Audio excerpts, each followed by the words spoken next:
Everybody loves a Friday. I mean, most people, I guess, if you're whatever, if you have bad news on a Friday. It's Try not to Friday, we're going to qualify be that happy. statement. Yep. It's fine. It's I think most people would it's agree. Friday. We got hopefully it doesn't rain too much this weekend because as of right now, Paul, it has been like Dude, perfect week. this Ben. week, perfect. Yep. I commented to my wife this morning because we've been walking Mm-hmm. and crystal clear skies, no Yeah. clouds. Today we had a couple of little really thin, wispy, streaky clouds, and I was like, "This is the cloudiest it's been all week." Mm-hmm. November doesn't get a lot of credit, but honestly, especially probably for you too, this time of the year, we're probably just past peak fall, for colors Yeah. and stuff. It's beautiful. It's just Yep. beautiful. Week or two pass. Yep. Yeah, but it's still nice. I mean, it's all, the trees all do their thing at their own time, so there's plenty Mm-hmm. of color. Yeah, it's beautiful. Yeah, we've been Definitely outside no complaints. my wife and I have been walking like 2 to 3 miles every night after dinner. Usually we just do like a lap or whatever. But Oh, it's been dude. so nice that we like we're getting to that age where we just don't put up with our daughter's crap, which we never really did. But like we go to walk and she's like, I don't want to walk anymore, and we're like, fine, go do whatever. We're walking, like just No, nice, nice. you You're can old go enough to in, you sit can in do the your house. Yeah, go math, ahead. you can do your reading, but All right, I gotta. So I don't mean to sabotage this, but you just reminded me of something. I'm gonna write about this, but you are a longtime Apple Watch user, mhm. and you maybe have some insight into this. I've come from the Fitbit world, Yeah. which is different. They measure different things. So with Fitbit, a lot of the activity is just kind of cardio-based steps, basically. And so whatever your daily goal is, like hitting that involved, I don't even remember. It's weird. It's only been a couple of months and I used the thing for several years, but it doesn't matter. When you move to the Apple Watch, you move to this three rings thing, right? Mhm. As you know. So it's movement, stand, and exercise. Yep. And before we went to Mexico, we walk every morning with the dog. That's roughly 30 minutes. Um, I either close the exercise ring or come within 2 minutes of doing so, and then I go to the gym later on most days. Mhm. And then even if I don't go to the gym because I just walk around the house or whatever, I usually get would before Mexico always got that. It was not a hard thing. So closing the rings, was easy enough. Stand, whatever is easy, whatever movement's easy. So we go to Mexico, and it's a very standard thing for me. Like if we're going on a home swap or any European vacation kind of a thing, we're going to walk and walk and walk. And so I thought to myself, I don't have to worry about exercise because we're going to be at high altitude. This thing's going to know that I'm, breathing harder. This is exercise, no problem. First week we were in Mexico City, I never manually started like a walk or anything. Mhm. We walked, I would say 6 to 10,000 steps a day, depending on the day. I never closed that ring once that entire week, not once. And there was one time that entire week where it like, bloop, bloop, bloop. It looks like you're walking outdoors. Mhm. Do you want to start the exercise? And it gives you the credit for the previous 15 minutes or whatever it is. I'm like, yeah, sure. And I did it that one time. I never closed the exercise ring. So I thought, man, this is as stupid as Fitbit. So for the second week, friends were gone. We discovered this park like a block away from, beautiful, and it has a half-mile loop. Yep. And so I'm going to go over there and walk for like 40 minutes a day. And every single time I set it up, I said, I'm doing an outdoor walk. 30 minutes in, bloop, bloop, congratulations, you closed your exercise ring. I closed the ring every single day that week, as you would. I didn't walk any more that week than I had the week before. It just didn't register it when I didn't tell it. So since we've been home, same thing. So the observation I've had since I've been home is like I've closed the rings every day, no problem. We have gone for a walk. By the way, the difference between walking with the dog and me just walking the way I walk is a 30-minute walk has turned into a 23-minute walk Mm. because I walk fast, Mhm. walk faster than the dog. What am I trying to tell you? Oh, but I was saying to my wife this morning because we were walking, I said, I don't walk in a day like this, like an actual scheduled 30-minute-ish Mhm. walk. I don't know that I'll ever close this ring. I mean, I could go to the gym. I do, maybe do 50 minutes of cardio as a warm up and then, 20 to 40 minutes of weights. And I'd have to go. I don't know actually what that adds to it. I'll look at that today actually. But anyway, I guess what I'm asking, that's a long story. I'm sorry. But I feel like the story that's in my brain is the exercise ring is a lie. Like, because I was walking the same when I wasn't telling it I was walking. It must have known I was walking. but it didn't you know what I mean? So I guess my question is multifold. Like, what So do the you do? Mexico one is odd because Right. mine is pretty. So it's supposed to. Here's the thing: what qualifies as exercise actually changes based on your sort of like your health almost. Like Yeah, if so you it have should adapt over time. yeah, if you have a really low heart rate, then like just resting heart rate, like it does change. And I know this for a fact because my wife and I have been walking on Saturdays for a while now, like 6-7 miles. And every might be able to Saturday, tell- and when it You're pings getting me and less says, less "Are you on a credit walk?" because It takes longer now. it takes longer, right? Because you're getting more healthy. Yep. So you would think that it knows I'm at high altitude. Like it says it knows that it's happening. So like I know it's registering things correctly. Here's my guess. When Apple Watch first came out, or when they first started doing this, they do this thing called trends. And in the beginning, it required 90 days before you could get trends. They must have found that that was inaccurate because they actually switched it to 180 days, which is a really long time to wait for trends, by the way. I don't understand why they can't give you preliminary trends, but anyway, I wonder if it's not tied to that because I'm still in the pre-trend period, Yeah. and maybe it doesn't know enough about me yet or something. But It again, could.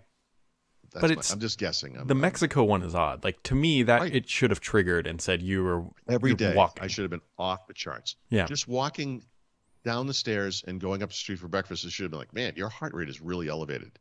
That was like a couple of minutes of it because it would be because it takes a while to get used to high altitude. Like all of the and I could see all the data.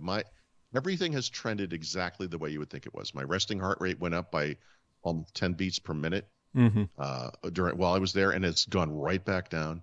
I don't know what they call these things, like breaths at night or whatever it is, breathing rate, or my sleeping heart rate, and yada yada yada yada. Everything on and on and on is trending exactly right. My blood oxygen went down and is now right back up to like high normal, which is good, by the way. And I don't understand why this thing is so stupid. Like this is as stupid as Fitbit. Like if I don't tell it that it's exercise, it doesn't know. But yet when I tell it it's exercise, you can see the range, and it's like, yeah, your heart rate went up. You know, you walked X amount of, here's a map of where you went. And I just don't. Anyway, I don't. So you've never experienced this, is what you're Well, I mean, I've had it where it maybe doesn't fire off that I'm exercising and then it takes a little time or whatever. But you also got to remember, though, Paul, I've been wearing an Apple Watch every day for the most part for almost 4, 5, 6 years. right, which is why I wanted to ask you this. So do you close your rings every single day? No, I don't. Well, sometimes I'm just lazy, and so no. I mean, the stand one almost always, but no. I mean, like if it's raining on Sunday and I'm watching football, probably not. That was the example. I said, what am I going to do? Someday it's going to rain, or it's going to snow, or it's going to be -12 or something, and I'm like, I'm not walking today. I just don't get to close this ring. I'm still doing other stuff. I need to see what it looks like at the gym. I haven't been paying attention because if you think about it, on a normal day, like you go back in time, like 2 months, I get up in the morning, we walk the dog for 30 minutes. It usually closes that ring or comes close. And then I go to the gym for, 30 to 40 minutes, whatever it is. And between cardio and whatever I'm doing with weights, it did the final minute or two. And then it goes over. Yeah. But I don't really pay attention. Once I hit it, I'm like, oh, look at that. I gotta beat this thing. I don't really care about that. Okay. Well, I have to guess it has something to do with that trend thing I mentioned. Yeah, potentially. I would have easily closed that ring every day that I was in Mexico City. We walked a lot, and it was more strenuous. So even like normal neighborhood walks, like should have counted as some light form. If me walking the dog, I mean, I was practically dragging her up the street before this, like qualified somehow for exercise, with quotes around it. Like I don't understand how me walking in Mexico City did not qualify. Yeah, unless it just didn't. I don't know. It wasn't registering it or something. But as you say this, like I'll see. I think I don't know if this Apple Watch is gonna make it pop. There's a good chance. Hopefully, my wife doesn't watch this episode. That she and I will both get new Apple Watches for Christmas. I think. Yeah. Because we're both on 4s, and mine, without any exercise yesterday, barely made it until I went to bed. Like it was like, you have 1%. You have And you have 4, right? Series yeah, it's a 4? 4. That's a long time. It's Wow, a 4 to an 8 would be a pretty big jump for us. She has a 4 as well. So yeah. Are you gonna? They must. I think they always had 2 screen sizes. So did you get the bigger screen size or the smaller one? I think the smaller one. The reason I say that is I always kind of assumed I would always want the bigger one. You know, Hmm. just be able to see it better because this was an issue I had with Fitbit. But honestly, I don't like big things on my wrist. Yeah. And honestly, if I could, now that I've experienced this, I think I would get the smaller one if I was going to do this again. Hmm. Just Anyway, speaking of very, smaller very things, you've readable. had some performance issues. I know. I'm sorry. This is like I do a thing on Friday called Ask Paul, where I answer questions for people, and this is the opposite of that. This is me reaching out for help. This is another long story. I apologize. I don't even know how to explain this, but people who read the site may know that a year ago, September, so for almost 15, 14 months, I've been using what I call like a more mobile setup. So instead of a small desktop computer with a big display, I've been using a laptop connected to, I started with a Thunderbolt dock, but I eventually went to a USB-C dock. And I don't really like multiple displays. I know that's weird to people, but that's my thing. And so for most of that, I've been doing actually what I'm doing right now, which is kind of random, which is I have the laptop on a stand in front of me and I'm looking at the laptop screen, and that's the whole thing. And so I have an external keyboard and mouse, and all the podcasting stuff and a webcam and blah blah blah, whatever. And this configuration has worked wonderfully. So from September on at home, I did this. I brought this rig with me when I went to Mexico. Actually, I left a version of it in Mexico, so I can set up there when we did the podcast in Mexico. That's how I did it. It's always worked great until this past early summer, maybe spring, late spring, something like that. And the first time I experienced this, I do remember the computer. It was a Lenovo ThinkPad X1 Carbon. I should say, I'm sorry. The one little wrench to this is I went from using a dedicated dock to using a dock inside of an HP conferencing monitor, which shouldn't have mattered. I mean, it's worked fine. So it has USB and HDMI different connections on it. And so with one cable, a USB cable, I can connect to the monitor instead of a hub. The hub's in the monitor, and it same thing. It has built-in webcam. It does whatever it does, and that's worked fine. So across, I'll call it 3 different types of docks, right? This always USB-C on the terminal. It's always worked fine until that ThinkPad Carbon. So started having huge performance problems, only when connected to the dock, in this case, the monitor. And I used it longer than I should have. I was using it to record that Hands-on Windows show for Twit, and the specific configuration you have to have for screen recording and whatever. And I thought, well, I gotta move on from this. The thing is, I've experienced this with multiple computers since then, multiple docking scenarios. And the biggest way you notice it is in any browser. This happened in Brave, it's happening in Edge, it happens in Chrome. You have tabs open, and while docked, you go to close a tab, and it actually makes the window non-responsive. You get that white bar at the top, not responding, whatever. It takes a second, and then it finally closes the tab. And if you have multiple tabs open, it's a freaking disaster if you have to close them all. I've experienced this, like in the morning, I come in and I refresh certain tabs. I want to look for comments on the site or the forums. I look, things like that, whatever it is, doesn't matter. But I refresh a bunch of pages. Those tabs hang. Like you can see the little progress thing is like half completed and not moving. If you touch the browser window, it goes white. You have to just let it happen. It takes a long time. It's a nightmare for live shows, like when I do Windows Weekly, when we're talking about different topics. I have to leave all the tabs open because if I don't, my computer becomes non-responsive. It's bad. It's happened with the HP NV60. In fact, I mentioned it in the review. I'm going to pull it out of the review because it's not unique to that computer. It happened with what was the other thing I had? the Windows and ARM computer it happened with, by the way, which is crazy. It's happened with multiple computers. So I literally kind of jury-rigged this computer this morning to get it off of the dock. It still happened, and I don't know I don't know what's going on. Like it's like there's something has infected my computer as a Windows 11. So one theory, except that Windows and ARM thing disproves that, is with that one exception, I think these were all 12th gen Intel parts. it could be a Windows 11 thing that's introduced itself somewhere this summer or something. I don't know I don't know what's going on. This configuration or these configurations have always worked fine until whatever that was, 3 months ago, well, 4 months ago, whatever. It's a big problem. Like, I can't get past it. Like, I don't know how to fix this. So here's something you need to do, because this has impacted the audio. It's still, and it's fate loves irony, because it's impacted this episode more than others. You need to go back and watch this episode right when you start talking about the Apple Watch, and happen other times.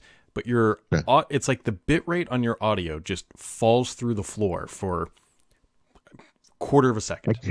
So obviously we've had various video issues on this show, and I thought maybe it was my internet connection. You know, it I could don't be. think it is.